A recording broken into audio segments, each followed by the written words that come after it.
Жақсы жаңалық, қазақ елі. Ассалаумағалейкум арнамыздың құрметті қымбаттылары. Егер осы хабарды толық білгіңіз келсе, бейне астындағы лайк және подписация таңбаларын басып, біздің арнамызға жазылуды ұмытпаңыз. Егер сіз жазылған болсаңыз, онда біз бастадық.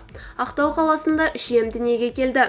Маңғыстау облысының 26-шы шағын ауданындағы перзентханасында дәрігерлер күрделі шұғыл операция жүргізіп, нәтижесінде 3 ем дүниеге келді, деп хабарлайды Түркістан қызы. 34 апталық жүктілікпен түскен әйелге дихариалды триамнотикалық 3 ем диагнозы қойылған. Жағдайды бұрынғы кесертілігінен қалған жатырдағы тыртық және бірінші дәрежелі сезімдік қиындатқан. Бұл факторлар операция мен анестезияға қатысты тәуекелдерді айтарлықтай арттырғандықтан мамандар жедел түрде хирургиялық араласу жасауды ұйғарды.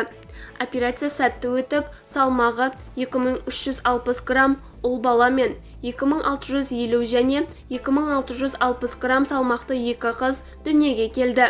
Дәрігерлердің айтуынша, ананың да, нәрестелердің де жағдайы тұрақты және қанағаттанарлық. Әрбір осындай жағдай тәжірибенің жедел шешім қабылдаудың және команда жұмысының маңызын көрсетеді. Біз үшін бұл ең қуанышты сәттердің бірі, деп атап өтті медицина қызметкерлері. Перзентхана мамандарының мәліметінше, ана мен 3 емдер медициналық бақылаудан кейін үйіне шығарылды. Бізді бақылауды жалғастырыңыз.